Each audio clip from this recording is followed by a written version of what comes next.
welcome student. Today we'll discuss on humidification and dehumidification. Dehumidification and humidification both are actually psychometric process. In the previous lecture video, we already discussed that different as a psychometric processes like sensible heating, sensible cooling, and what is bypass factor for a sensible heating and sensible cooling for coil actually. For cooling coil, for heating coil, what is the efficiency? So already we discussed on this topic. Now in this topic, in this video actually, we will discuss on humidification and dehumidification. Now humidification basically the addition of moisture of the air is basically called humidification. That means when you add some moisture content on a particular volume of air, in case of air conditioning, that is called humidification in general actually. But dehumidification is removal of moisture from air. It's basically called dehumidification. So this is the first basic difference in between humidification and dehumidification. So humidification is nothing, this is addition of moisture within the air, that is called humidification, and dehumidification, removal of moisture from the air, that is called dehumidification process. Okay. Now, if you look into this process in your psychometric chart, you can able to understand that during humidification dehumidification process, what are the thermodynamic properties of moisture air change from one state to another state, means one value to another value. So first of all, humidification. So as the process says that the addition of moisture to the air is called humidification. So you have to increase level. You have to increase the level of moisture content. That means when you increase the level of moisture content is increased, so obviously the relative humidity as well as specific humidity also increases, because relative humidity and specific humidity both are depend on amount of water vapor present in it. Okay, so when the moisture content on a particular air volume of air is increased, so there will be increase also specific humidity as well as relative humidity. Now you can look into this psychometric chart also. Suppose, as you know that in your psychometric chart, this is your driver temperature line and this is your specific humidity line, right? So this is your driver temperature in your psychometric chart and this is your specific humidity. Okay. Now, as you know that as you go upwards during your psychometric chart in the specific humidity line, as you go upward from bottom to top, the specific humidity is increases. Okay. Similarly, if you go from left to right from your driver temperature line or in x-axis, the driver temperature also increases from either from 10 or minus 10 or minus 6 to 45 or 50 degrees Celsius. So the amount of addition of moisture to the air, that means when you add some moisture to the air, it is called humidification. In this case, relative humidity and specific humidity increases from particular level to a particular level. Okay. Now, when the humidification process start actually, now we assume that the state is basically one state. Okay. State is one, corresponding state one, and corresponding relative humidity is your, suppose that is phi1 in this point. So this is the curve line. As you know, this is the relative humidity line. This is the 100%, 80, 90, 70, 60, 50, 40 like that. So this is your line in which indicates the air contain in a air particular amount of water vapor present in it. Okay, so this is the phi1 line and this is the specific humidity corresponding line will interact in your specific humidity line, that will be your specific humidity line. Okay. Now when you add some moisture, so when you add some moisture in it, so from the process 1 to 2, so that is your moisture level increases from W1 to W2. So process 1 to 2 is basically your humidification. So when it reaches from phi1 to phi2, the amount of moisture in a particular air is increases. So that means it increases phi1 to phi2 and W1 to W2. Okay. So humidification process generally process 1 to 2, this one, where the specific humidity is increases due to the presence or due to increases of moisture in a particular air. specific humidity also increases as well as relative humidity also increases of this. And as well as when you want to know the what is the enthalpy change for a humidification process or change of enthalpy, that will be H2 minus H1. So this is the humidification process. Now dehumidification process, if you look into this diagram or chart, this is a psychrometric chart. This is a divert temperature line, this is the specific humidity line. So when you removal of moisture from the air, actually removal of moisture from the air, that is called basically dehumidification. Okay. Now removal of moisture from the air, that means in air particular amount of moisture are present. When you remove the amount of moisture from that, so that particular process is called dehumidification. Now dehumidification process in psychrometric chart, it shows that it is, as you know, that this diagram or this line basically your W1 W2 that indicates where the W1 obviously greater than W2, W1 greater than obviously W2. Okay, in case of in this case actually in this case W1 greater than W2 in this chart, because as you go upwards in this direction in your psychrometric chart, the value of specific humidity also increases. So in this case W1 greater than W2. Okay, so also phi1 greater than phi2, right? So that means the specific humidity, the moisture content on a particular level at one state is higher. Now you want to remove the moisture content from the air. So when you want to remove from the moisture content of from the air, that means you want to remove the moisture level as well as specific humidity also decreases as well as relative humidity also decreases. So when you it's a constant line. When you reduce the temperature from 1 to 2 in downward direction, it will reach up to 5 2. That means it is relative humidity 100%, 90, 80, 60, 50. So relative humidity decreases from phi 1 to some level phi 2, and similarly specific humidity also decreases from W1 to W2 at a particular specific level. But in this case, here W2 greater than W1 in this process, W2 greater than W1, and obviously phi 2 greater than phi 1. In this diagram, 1 and 2, this represent W2 greater than W1, but in this case W1 greater than W2. So you have to remind on that. Okay. So this is the diagram, this is the process in dehumidification process, and in this process, dehumidification process, it decreases the relative humidity that from phi 1 to phi 2, and decreases the specific humidity from W1 to W2. And similarly, the change of enthalpy, that will be the difference between the change of enthalpy, means difference of the enthalpy during the process, difference of enthalpy actually, that is basically H1 minus H2. Okay. Now actually what is the method, what is the method to during actually methods to obtain for humidification dehumidification process? What is the method obtained, methods to actually of obtaining humidification dehumidification process is, first of all, is one is direct method, another is indirect method. So directly you can achieve your humidification dehumidification process, means you can add easily moisture on a particular air volume of air, or you can remove a moisture on a particular sample volume of air easily. So that particular is called actually direct method. It can done by directly by method, that is called direct method, and another is indirect method. Okay, so in the direct method, the water is sprayed. Obviously, water should be sprayed so that the air is contained, so that in a air, particular volume of air, when you add some water spray or a particular small atomized particle type water bubbles, so when you add into it, so obviously the moisture content also increases. So at this particular level, so the water is sprayed in a highly atomized state into the room to be air conditioned. Okay, this is a direct method. What to be air conditioned? What to be air conditioned means in the particular on a directly on a room.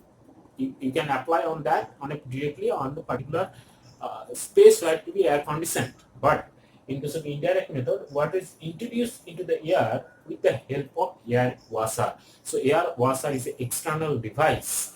So you can achieve this by indirectly. You can add the moisture or you can remove the moisture from the air. Then the air conditioned air is then supplied to the room to be air conditioned. So this is the basic difference. You can apply directly the air conditioned air, which is which is basically included humidification dehumidification process.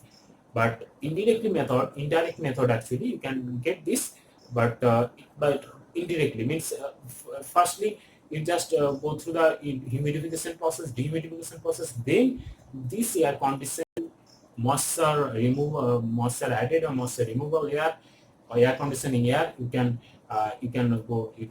supply to the your room or any space where to be air conditioned. Okay, so these are the basic difference, direct method and indirect method, but with the help of air washer. So what is air washer? We can discuss on that. What is air washer? Okay.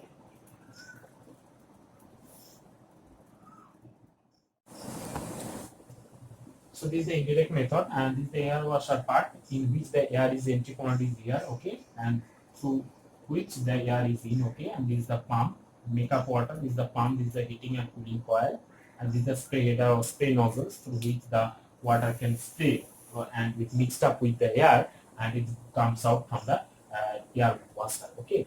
But the main difference is that in case of indirect method, first is water is introduced into the air by means of air washer, okay, into the air conditioning plant. Then air conditioning air is goes to or is passed through the room where to be air conditioned. Okay, this is the main difference.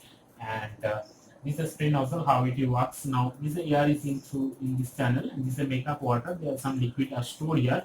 This is the pump through which the liquid pump goes to the heating or cooling coil. It can be increase or decrease the temperature of the liquid water by means of heating or cooling coil, and then it goes to the spray header or spray nozzles through which the cooling water or the heating water, it can be sprayed through this particular spray header or spray nozzles, and it will mixed up with the air.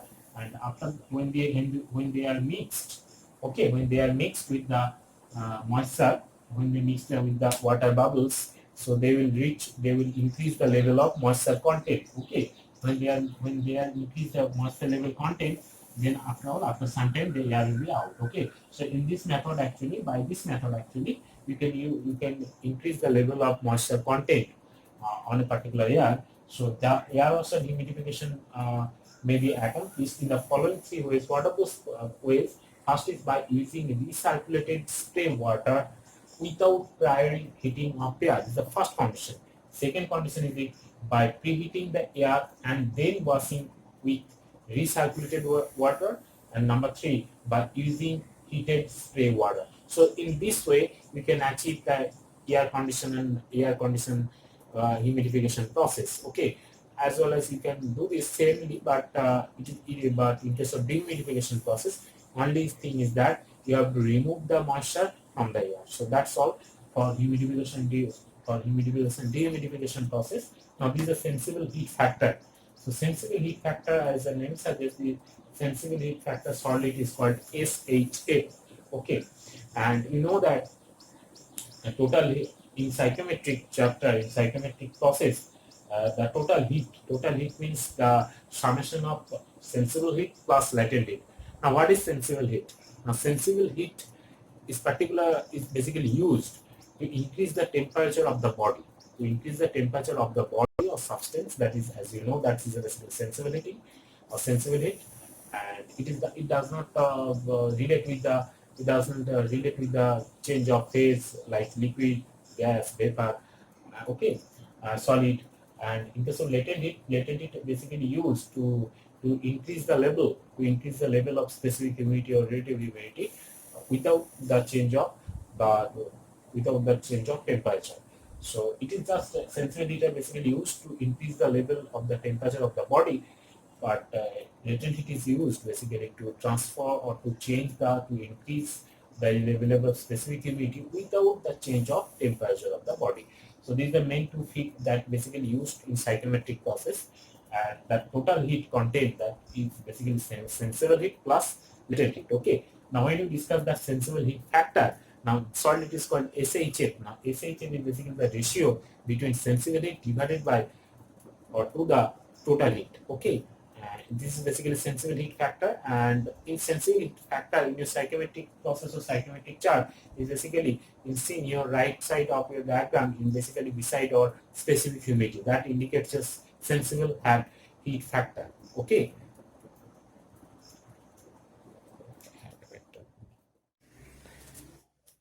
So let's take a numerical. Let's take a numerical on sensible heating and sensible cooling process, basically a psychometric process. Okay. Now a quantity of air having volume of 300 meter cube at 30 degrees centigrade dry bulb temperature and 25 degrees centigrade wet bulb temperature is heated to 40 degrees centigrade dry bulb temperatures.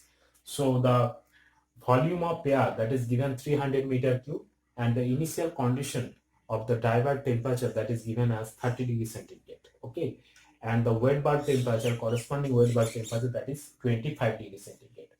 And after heated the air, the temperature is around 40 degrees centigrade dry bulb temperature. Now you have to calculate the estimate, the amount of heat added, relative humidity, wet bulb temperature. So these three things you have to calculate. Now, so amount of the quantity of air, that is of volume of air, that is given as 300 meter cube. Okay, so these are 300 meter cube of air, and at 30 degrees centigrade means the temperature, dry bulb temperature at the empty condition, at the condition of inlet condition, at the particular dry bulb temperature given as the 30 degrees centigrade. As you know, this is the dry bulb temperature line, and when it is heated, means sensible heating, that means dry bulb temperature increases, so from 30 to 40. So okay, so corresponding this line, so this is the process. So this is the process in which you can achieve the heating of air. Okay, so process 1 to 2 is basically sensible heating process, or the increases of dry bulb temperature also. So corresponding, as you know, so corresponding this line, that inclined straight line indicates basically, so this is the inclined straight line. Similarly, this indicates inclined straight line also basically wet bulb temperature line. As you know, if this is a dry bulb temperature line which cuts the saturation curve, so this point, this indicate point is basically your wet bulb temperature. Okay, now the wet bulb temperature also given as 25 degrees Celsius. So this is your wet bulb temperature, 25 degrees centigrade. Now you have to record the wet bulb temperature at this, so this line, which is the wet bulb temperature, this line you have to calculate. Okay, so V1 is given in numerical, that is 300 meter cube. Dry bulb temperature 25 degrees centigrade also given. Dry bulb temperature at the exit condition, means after heating the temperature of air, that is DD2, that is 40 degrees centigrade, and atmospheric pressure it is given, that is 1.013 bar. Okay, now from psychometric chart, this is the psychometric chart. Now specific volume of air at point 1. So particular, this is the point, and this is the 25 degrees centigrade line, wet bulb temperature line. This point is cut. Suppose this point is state 1. At this particular point, there is some specific volume line. Which specific volume line cuts particular point 1? That is basically specific volume at particular point, that is with VS1 corresponding your psychometric chart. Go to the psychometric chart. You will get the VS1 0.883 meter cube per kg of dry air. Okay. Now corresponding values of H1, which cuts the enthalpy line. So enthalpy scale is here in the top side of the psychometric chart. If you draw this line, inclined straight line, then it will be H1. You will get H1. So H1 will be 76 kilojoules per kg per dry air. And similarly, you can also get corresponding 40 degrees centigrade 2 line. You will get value of H2. That will be 86.4 kilojoule per kg of dry air. Okay. Now, amount of air supplied. What amount of air supply? That is mass of air is equal to capital V1 divided by VS1, means specific volume. As you know, specific volume VS1 is equal to capital V1 divided by M1. Okay, because specific volume is the total volume per unit area. Okay, so similarly, you can also MA, it is also written that MA is equal to VA divided by VS1.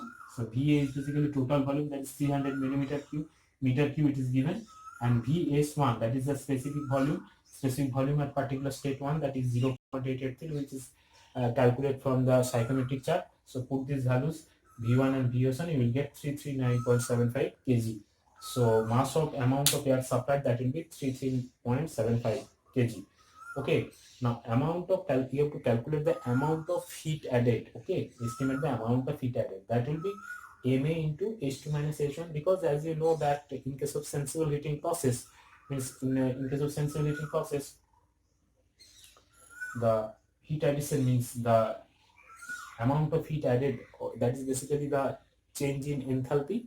Means in case of this process, the change of enthalpy is H2 minus H1 into M1. Ma basically the amount of air supply, because this amount of enthalpy is basically nothing but kilojoule per kg of dry air, kilojoule per kg of dry air. So per kg 76, but if the amount of air supply is this one, so this will be multiplied into H2 minus H1. So total amount of heat added during this process, that will be 3533.4 kilojoule. Okay, and similarly, when you calculate the relative humidity or wet bulb temperature, so this is your, as you know, this is the specific humidity line and this is the relative humidity line. As you go, this is a curved line. As you go downwards, the relative humidity will be decreases. So this point indicates your relative humidity, a particular point 2, particular point 1. You have to calculate the relative humidity at state 2. That means phi 2. Phi 2 will be 39%. Okay, the corresponding point also you have to calculate the wet bulb temperature. So this is your wet bulb temperature which cuts the enthalpy line. So this is the wet bulb temperature. You will go to the psychometric chart. You will get the TW2, that will be 27.5 degrees Celsius. So all these things you will calculate easily from psychometric chart. So this is the needful purpose of the psychometric chart, which is very useful and which is very easy, and which is basically, which the main function is to reduce the calculations. Okay, the main function is to reduce the calculations. Very large number of calculation will be reduced and in air conditioning units. So very effective, the psychometric chart. Okay, so this that's all for today's class, and in the next lecture video we'll discuss on other psychometric processes like cooling and dehumidification, and other psychometric processes. Okay, thank you very much for listening and watching me.